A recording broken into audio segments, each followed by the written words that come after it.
Hello, this is Dr. Dhanesh. Welcome to NFA classes. Look, today we will discuss the point number 8.3.3 in the NCERT book of science, and it is the chapter 8. ठीक है, तो हम fertilisation, male reproductive system पढ़ चुके हैं, female reproductive system पढ़ चुके हैं. आज जो है हम पढ़ेंगे आपका what happens when the egg is not fertilised.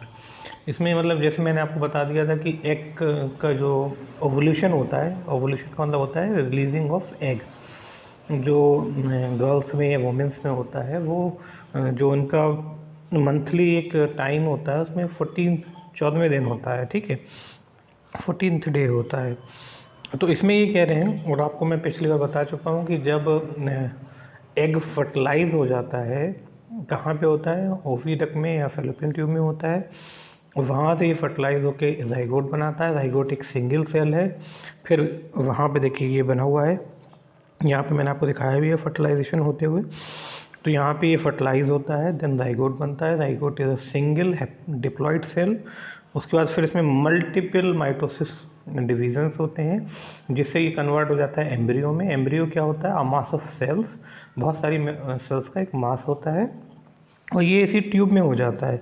और जब ये यूट्रस में पहुंचता है, यूट्रस मतलब ये जो जगह है जो मैंने पेन से मार्क की है, यूट्रस में पहुंचने के बाद ये जो आपका फर्टिलाइज एग है, या इसे आप एम्ब्रियो बोलेंगे, ये जो एम्ब्रियो है ये ख़ुद को जो अंदर की यूट्रस की वॉल है, जिसे मैंने लाइनिंग से दिखाया है, लाइनिंग करके, तो इससे ख़ुद को अटैच कर लेता है साइड वॉल से.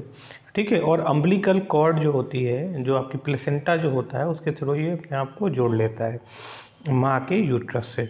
और अगर ऐसा नहीं कर पाता है तो अबॉर्शंस हो जाते हैं. ये मैंने आपको पिछली बार बताया था. तो अभी हम थोड़ा एनसीईआरटी में जो इन्होंने समझाया है वो बताते हैं.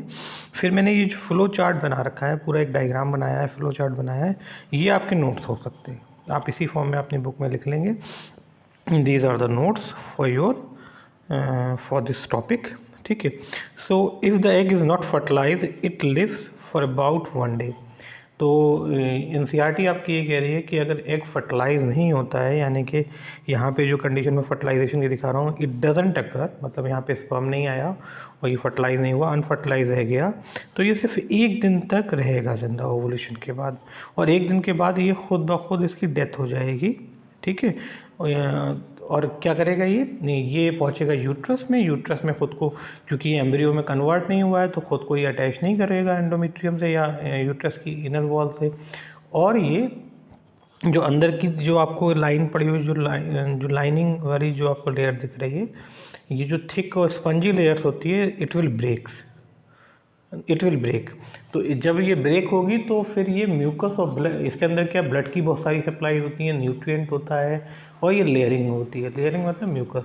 तो क्या होगा, जो गर्ल्स में होता है मंथली से वो पीरियड्स शुरू हो जाते हैं, और फिर ये मेंस्ट्रुएशन जिसे बोलते हैं, मेंस्ट्रुएशन में फिर वो बहुत सारा ब्लड म्यूकस बाहर आने लगता है. ठीक है. और ये कंडीशन 2 से 8 दिन तक, लगभग हफ्ते भर ये कंडीशन बनी रहती है. तो अब मैं आपको यहाँ ऊपर जो मैंने आपको हाईलाइट किया हुआ ये एनसीईआरटी बुक का है, इसको आप हाईलाइट कर लीजिएगा. और इसको मैंने शॉर्ट में समराइज़ करके जो वही आपकी एनसीईआरटी को यहाँ पे नोट्स फॉर्म में ले आया हूँ, तो ये आपके लिए ज़्यादा बेटर होगा. So what happens when the egg is not fertilised. ठीक है, inside the fallopian tube of a female reproductive organ. तो इसमें क्या होगा, फर्स्ट पहला क्या होगा, as you know the egg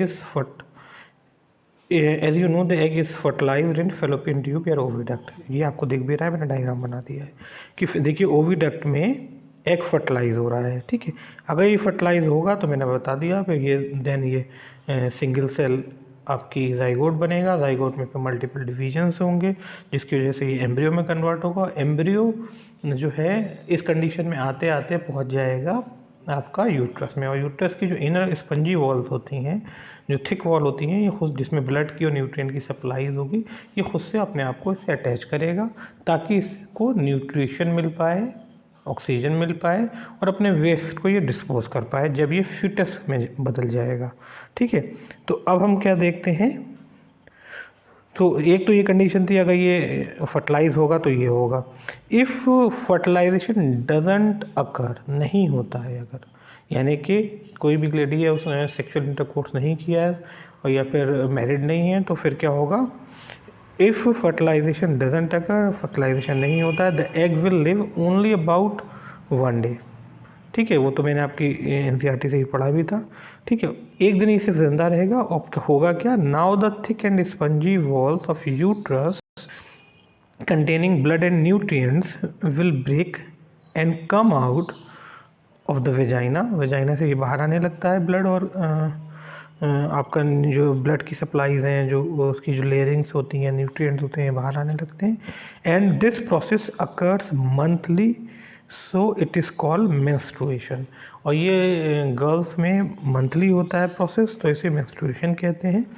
और ये जो आपका टियर्ड जो लेयर होती है अंदर की, ब्लड होता है, म्यूकस है, तो ये किस फॉर्म में बाहर आता है, in the form of blood and mucus.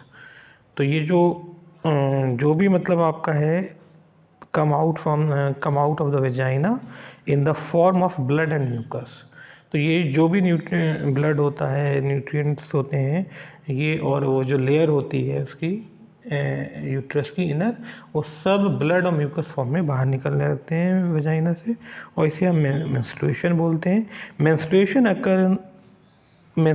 Occurs in girls for about 2 to 8 days। तो 2 से 8 दिन का ये पीरियड रहता है, या हफ्ता भर आप इसे कह लीजिए रहता है हर महीने।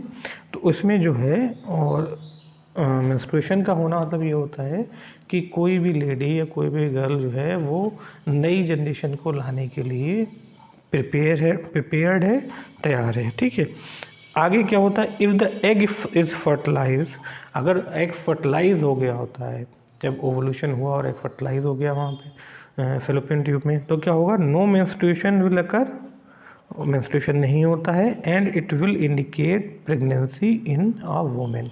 और ये शो करता है, मेंस्ट्रुएशन का रुक जाना शो करता है कि दैट लेडी इज़ प्रेग्नेंट।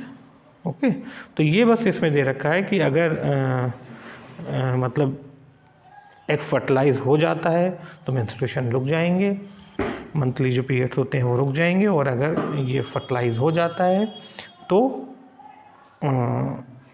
नहीं, अगर फर्टिलाइज नहीं होता है तो वो जो आपकी यूट्रस की इनर वॉल है, जिसमें ब्लड और बहुत सारे न्यूट्रिएंट की जो सप्लाईज होती हैं वो ब्रेक हो जाती है और म्यूकस और ब्लड फॉर्म में बाहर निकलने लगती है। So this is all for the today. We will take another topic tomorrow.